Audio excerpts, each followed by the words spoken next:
You're watching Sports Today. I am Sushant Mehta. Rain played spoiled sport on the first day of the crucial third test match between India and Australia. Still, 55 overs were bowled and I'm afraid the Aussies are slightly ahead. At the moment, I'm joined by the greatest of all time, Sunil Gavaskar, and consulting editor, Boria Majumdar. Australia finished the day at 166 for 2. Steve Smith and Labuschagne are looking dangerous at the crease. Here's what happened on day one.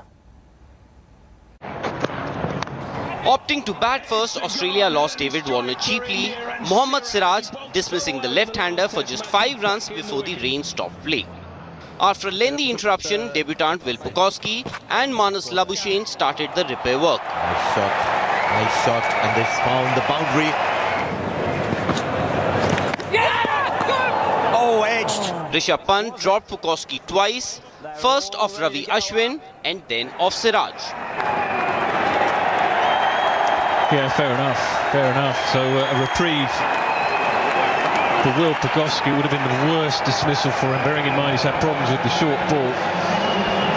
The right-handed opener made the most out of the opportunity as he completed his half-century on debut.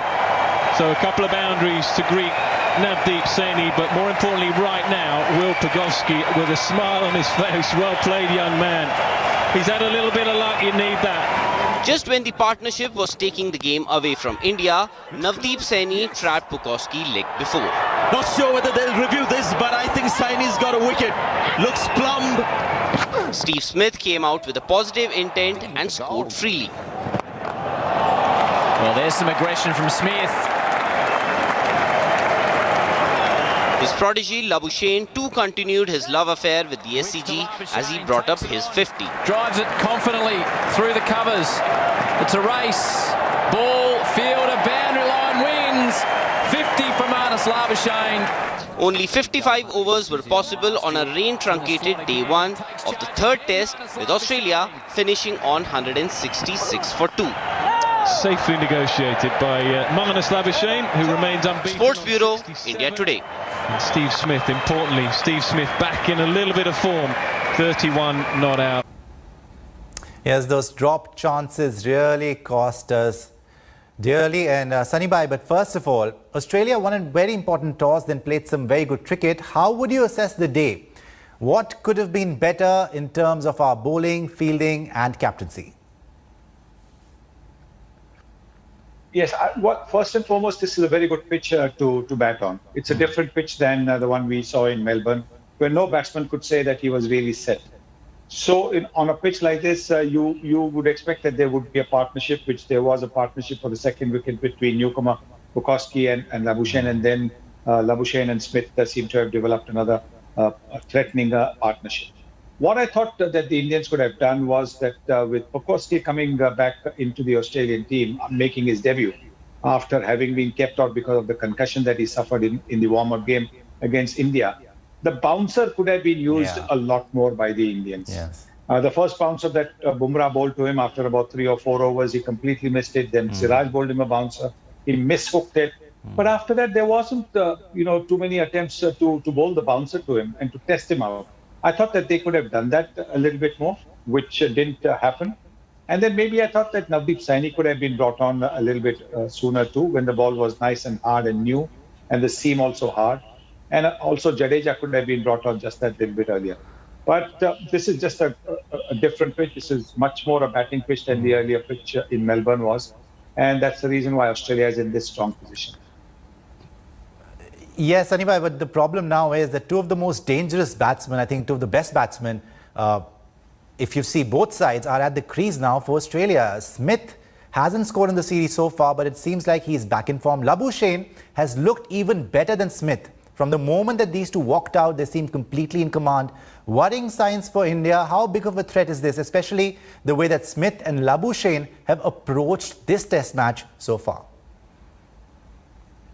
They are a big-handed batsmen, and they failed in the first 2 matches. So, batsmen like them with the hunger for runs will always try to make up for their failures by scoring big daddy hundreds, as they call it.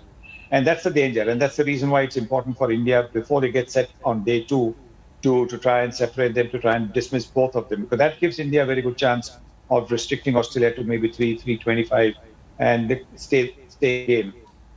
Clearly, I think they have got to try and attack these two batsmen with two of their best bowlers. Their most wicket-taking bowler, that is Bumrah from one end and Ashwin from the other end. I think that's what India need to do to try and stop Australia from running up a big total tomorrow. Yes, well, Boria, tell me this. Steve Smith, as I said, hasn't looked like Steve Smith so far, but today he looked really good. And so did Labuschagne. And this wicket seems like a flat track. Yes, it does seem like a flat track. Two things. One, almost worked. That plan against Steve Smith leg side. If you see, Hanuma Vihari was about what, 6-7 inches there? Yeah. And Marnus Labuschagne twice. Mohammed Siraj getting the ball to move in reverse, almost getting bowled. So if the ball reverses, Mohammed Siraj is a good exponent of reverse. You're absolutely right. This is an important partnership. If there is a half chance, you've got to convert that half chance with Smith and Labuschagne. What worked also for India in the first and second test against these two is the fact that runs weren't coming. So the rate of runs weren't coming for these two. Today, with Navdeep Saini, picked up a wicket, but runs were free-flowing. So if you see the middle period, India stopped runs, but then 4-5 and over in the third session. Whatever happens, you've got to stop that, stifle them, make them hard, work really hard for each run. That's how you'll be able to stifle them, because this is a very good track, as you rightly said, 400 track this is. That's what you've got to do. So that is, yes, exactly, Boria. That is the acid test for the Indians. But Steve Smith looked positive. He was ready to take on the Indian bowlers, especially R. Ashwin, who has been his nemesis in this series. Smith is now unbeaten at 31. This is what he had to say at the end of the day's play. No, I'm good. Nice to spend a bit of time out here. Nice sort of partnership forming with Marnus. Nice to get through to close the play. So hopefully, we can bat for a while tomorrow. I wouldn't say aggressive, but I was positive. I wanted to put him under a little bit of pressure, which I probably haven't done so far in this series. So nice to get one away and just sort of free things up a little bit. I've been working on a few things. Just trying to be a bit more, just hold the bat a little bit tighter. I've sort of been struggling a bit with my wrist, so now I've got that back. I can sort of hit the bat a bit harder, and things were sort of going nicely for me. Felt like I was getting in good positions. Nice to get a couple of boundaries away early and get off to a nice start. And like I said, hopefully it was a good day for Australia. I thought Puck played exceptionally well early. Marnus played well. Hopefully we can build on that tomorrow. Sunny bhai, Steve Smith had said that Ashwin was dictating terms to him in the last couple of matches. Today he looked more positive in his approach. Definitely, and that could be seen in his footwork. He was a lot more positive in his attitude. He was tentative in the first two matches where he got out to Ashwin. This time around, he was looking to dictate terms to Ashwin by using his feet. By using your feet, what you do is you make the bowler think that what length he should be bowling. Should he toss the ball up? Because if the batsman is using his feet, the tossed up ball can become a half volley or a full toss. Then the bowler tries to bowl short, which you can cut and pull, which is what happened on this surface, because this is a slow surface. And so when Ashwin bowled slightly short, Pucovski and Labuschangne punched him through the covers off the back foot for boundaries. And Smith is also looking to do that. Smith is looking to upset Ashwin by going down the pitch and throwing him off his leg. So this is a very fascinating battle between two great players, a great bowler like Ashwin and a wonderful batsman like Smith. And that's going to be the key tomorrow as well. Right, let's get down to brass tacks now, Sunny bhai. Australia are ahead at the moment, but we have only ourselves to blame. One run out missed, and most importantly, 2 catches dropped by Rishabh Pant. Pant has been with the Indian setup for quite some time now, and there have always been questions on his wicket-keeping skills. Today also, he dropped 2 fairly easy chances. Is this a technical deficiency or a lapse in concentration? Look, he dropped catches in Melbourne as well, but nobody seems to remember that. He dropped similar kind of catches in Melbourne, straight catches coming to him. And this is an area that he has to work on, because from what little I see, he tends to get up maybe just that little bit early, and which is the reason his gloves are not always in the position where to take the catch. But he's been picked in the side more for his batting than for his keeping abilities. He's been kept in the side because of the big hole that Virat Kohli has left. And they're trying to fill it with Pant at number 6 and Jadeja at number 7. It will never be filled, but they're trying and do that by lengthening their batting, having a little more depth in their batting with the inclusion of these two. And because in Australia you would expect more bowling by the quicker bowlers, with the wicket-keeper has to stand maybe 15 yards behind, where it's a lot easier to see the ball and move accordingly. That is also the reason why he's picked. If the matches are in India where the wicket-keeper has to stand up to the stumps and the ball turns a little bit, the Indians generally pick Rishabh Pant for his superior wicket-keeper. Right, Boria, as I said, I mean, we only have ourselves to blame, and Rishabh Pant, once Ashwin gets a wicket, he's a completely different bowler, and he's been outstanding this series, but it's so defeating when you just miss easy chances, and he dropped not one, but 2 catches. Agree with you, 100% agree with you. In fact, that spell by Ashwin and Siraj, they were bowling really, really well, and both catches should have been taken. And you know what? It is about once you drop one, it spreads to the other fielders because everyone becomes edgy that, oh, I can't drop one. And then it becomes contagious. It starts spreading. If you take a really good one, it reflects on the other players. Like in the second test, you did not drop a single. So in that sense, it's very important to put this day behind, come back day 2 saying we will take everything possible, be very focused and get it done. You don't drop Smith, Labuschagne, because if you do, they will make you pay. So it's very, very important. And Boria, the chirping, the constant chirping also stopped after that, because I think he contributes, Pant contributes a lot in getting wickets only by talking behind the stumps and getting the batsman, you know. Yeah, because he was confused. Yeah. Correct. Absolutely right, Sushant, because he was himself under pressure. He was himself clearly thinking about it. He claimed that, which perhaps was not supposed to be claimed. So altogether, it was a bad 15-20 minutes of play for Pant. You're absolutely right that mentally it must be impacting him, which is why the chirping also. And also, Boria, it may be a controversial question, but is this the end of the road for Saha then? I mean, as far as keeping is concerned, okay, I get that Rishabh Pant is in, as Sunny Bhai said, because of his batting prowess, because he's got a century last time in Australia, even in the warm-up games. But now Saha? You know, in sport you never say never, but this is a fact that if you've given Pant an opportunity, then don't drop him after 2 games, because this is not a musical chair going on. If you invest in a particular player, you invest in a particular player for 5, 6, 7 games. So you would expect Rishabh Pant to get the next game for sure and then play the England series. Because if you go back to Saha again in Brisbane, what is the point? Because then nobody will consider their position in the team as safe and secure. And that's not good for the team. So I do think Rishabh will have to sit out for a while. Okay. Sunny Bhai, was it India's bowling that fared below par, or did the Australians bat well? Have the Aussies made changes in their approach? They were struggling, clearly struggling, as India was also struggling in the first test match, 36 all out. But have the Australians finally gotten their execution right? Oh, the Australians batted well. This was a pitch where there was not much in it for the bowlers. So the Australians took full advantage of that. They were much more positive in the way they tackled the spinners in particular. Even with the new ball bowlers, slightly wavered, slightly offline, deliveries were taken for runs. So yes, the Australian mindset was completely different from what we saw in Melbourne. But having said that, again, the Melbourne pitch was different. This pitch is different. And having won the toss, that's a big, big plus for any team.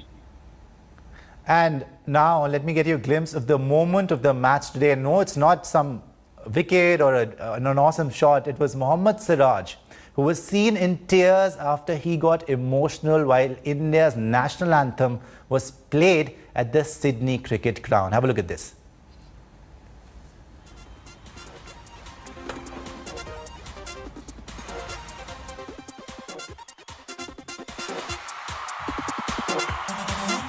National anthem के time पे बस dad की याद आ गई थी, तो इसीलिए बहुत ही इमोशनल, जैसा डैड देखना चाहते थे कि वो टेस्ट क्रिकेट खेला मेरा बेटा, तो बस आज वो रहते तो काश देख पाते थे. Boria, second test match for Mohammed Siraj, and I mean, he's in tears while he hears the national anthem, and as he mentioned his dad, we know that his dad recently passed away. He's there. His services to the game and especially to India, incomparable. Talk to me about Mohammed Siraj. What a magical story he has been. 100%. This is our India, Sushant, your and mine. billion people, this is the idea of India that we stand for. Not coming back home to his father after he passed away, after his family was sort of perhaps wanting him. This shows the commitment of this man. This is a dream come true story, and this is the commitment that one shows to your country. Mohammed Siraj, respect. And as I tweeted immediately, this is my India, the India we love. You know, this is why we fall in love with the sport. Those rubbing of the eyes, those images will remain with me. And people thought, oh, Mohammed Siraj, debutant, they'll be taken away for runs. Look at the way he's come. Look at the way he's competing. But the game is not over. Tomorrow, day after, Mohammed Siraj has a lot to do, as will Navdeep Saini. I am sure they'll deliver. Sunny Bhai, 2 debuts for India in the last couple of matches. Navdeep Saini today, Siraj in the last match. How would you assess the newcomers? Sample size, though, is small, but it's been a strange 1 month for Siraj. Losing his father in the middle of this tour, we saw him getting emotional, as we just showed you with the national anthem when it was played before the start of the match today. So, Siraj and Saini. Yes, I think it's been a hard time for Mohammed Siraj. And whenever you hear the national anthem, you know, everybody gets emotional, you know, because you can hear the national anthem day in, day out, but it always moves you. There's something about the national anthem that moves you. And looking at what he has undergone, one can understand the emotions. But he's kept his emotions in check and bowled a very, very good spell at the start. And Saini could have been brought in a little bit earlier when the ball was harder, the seam was also harder, and he could have been a lot more effective. He looked a little bit nervous in the first couple of overs, but as he settled in, he looked good. And as you said, it's a small sample size, but these are the bowlers who are going to be India's future. And so we've got to be just a little bit patient with them, not to decide on the basis of 1 or 2 test matches. Give them a few more opportunities, and that's when we'll know how good they are. But clearly impressive debut by Siraj in the previous game. And hopefully it will be followed by Saini's debut in this game as well. Right. Sunil Gavaskar, Boria Majumdar, I thank you both for joining us. Very important, crucial test match for India. We'll get you all the updates on Sports Today. At the moment, we'll take a short break. When we come back, the update on former India captain Sourav Ganguly.